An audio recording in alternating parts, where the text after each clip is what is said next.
que le premier ministre c'est le chef du gouvernement. donc loolu laa bëgg bu fekkente ne ci système politique bi foofu la ñu jëmande waxtaan bi man d'accord naa ci. ci dialogue bi léegi ñu institutionnaliser ko voici les pouvoirs comme ni ñu ko defee nii. boo demee à l'article X Y Z voici les pouvoirs du premier ministre. yaa ngi may dégg su ko defee ñoom bu ñu fi jógee ku fi ñëwaat aussi nga am un président un premier ministre super fort mais fekk ne du yow yaa tax mu super fort sénégalais yi ak constitution bi moo tax mu super fort mais boo taxawee naan je veux un premier ministre super fort je veux des ministres super forts alors que la constitution tëggeewu ko noonu tu violes la constitution.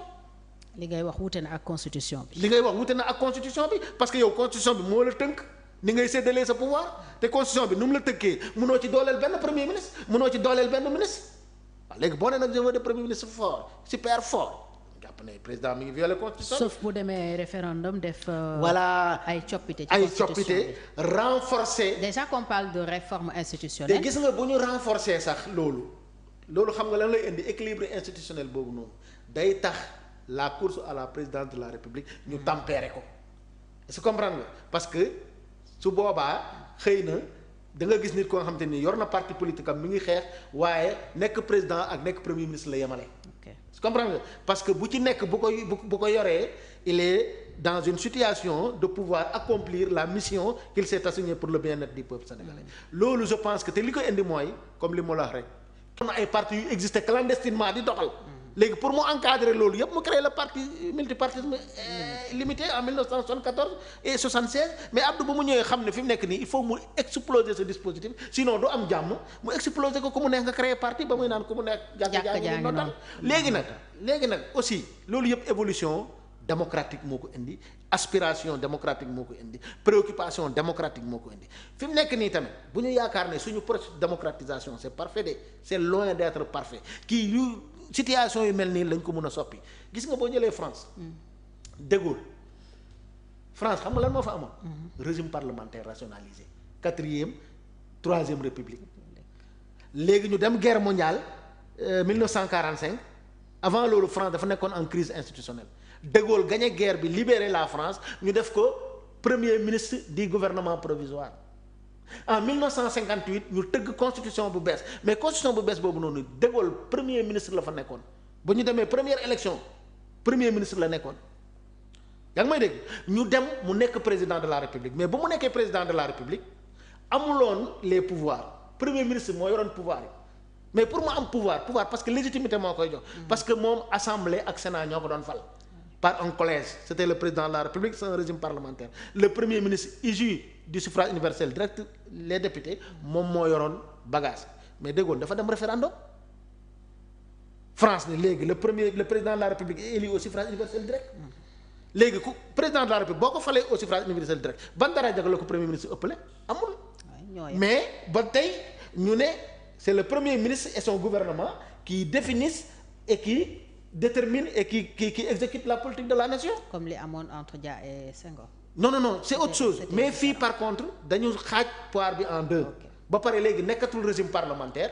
yaa ngi dégg mais mu nekk régime semi-présidentiel parce que loolu moo méngoo ak culture politique France dañu amoon problème régime parlementaire mënuñu verser dans un régime présidentialiste. ñu xaaj ko. nekk ci diggante bi ñu tuddee ko constitutionnellement en droit un régime semi-présidentiel loolu li ko indi mooy De Gaulle parce que De Gaulle était super fort super puissant moo gagné guerre bi avec la libération et tout ça là nekk l'homme providentiel yaa ngi dégg mënuloon rek se contenter d'un rôle d'un président effacé ñu dem référendum te référendum boobu De Gaulle moo ko proposé.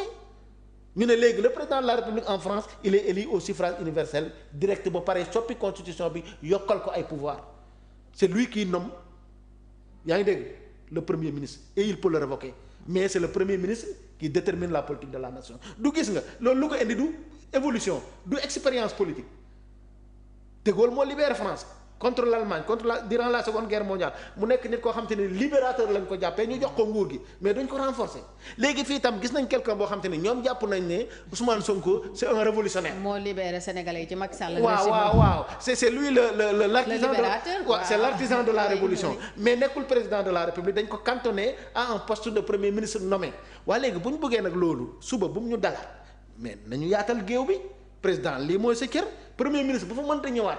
bu dee Ablaye Gallo Diaw la wala madame Ngom lii mooy cëram et puis ainsi va la vie. bu dee foofu lañ ko orienté man suis entièrement d'accord. dialogue bi baax na am na njëriñ.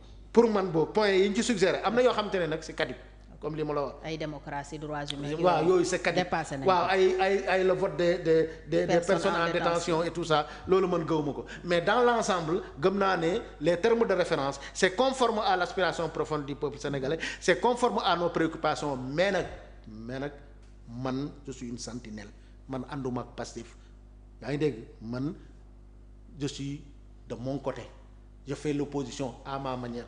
bokkuma FDR bokkuma PS. bokkuma ci parti wala da ngay non bokkuma ci benn mouvance pour le moment. mais ñu ngi lay démarcher. non même suñ may démarcher déggoo ma maa ngi nekk di identifier yan leader politique ban leader politique sax laa la mën a wax ban leader politique laay àndal.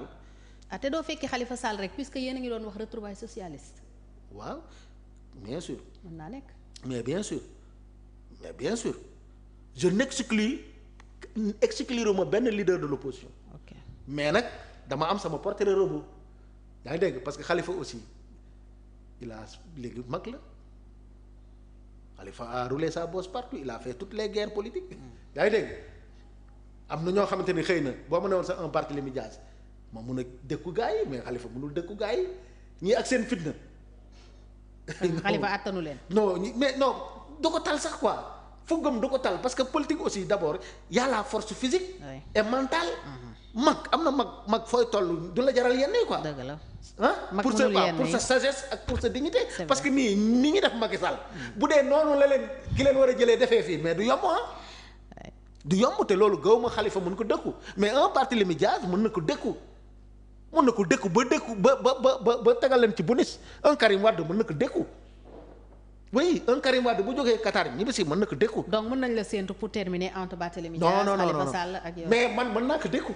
yow mi d'accord. mais ñooñu ma lay wax noonu ñëpp attention yéen a bokk génération. noo bokk génération te ëpp ñu ma fit dàquñu ma wax gënuñu ma xam politique et puis école bu ma jàngee Karim ci politique Karim jàngewu fa Karim jàngul politique te man dama ko jàng tari ko man j'ai fait le cabinet de Ousmane Tanor Dieng pendant 8 ans di formé wu gis nga ñeewuma ñi jóge Harvard wala Princeton en matière politique xoolal déggoo ma de maintenant nag c'est une question de leadership xëy na Karim moo ma ëpp leadership moo ma gën a siiw moo ma ëpp portefeuille moo ma ëpp aussi koppar Barthélémy Dias idem te Barth sax dama xamal PS la ma fekk on a fait le combat ensemble bañ koy jox jeunesse socialiste maa ngi toog joxuñu ma ko ñu jox ko xëy na moo ko gënoon mérito position am ko affaire demee noonu mais teewul ne Barthélémy Dias i Karim Wade war na ma mën a jàppale sax ma nekk candidat. porté la yow. porté ma parce que ak ku ci nekk am na lu mu tanee sa morom politiquement parlant je pense que je suis mieux outillé que ñoom.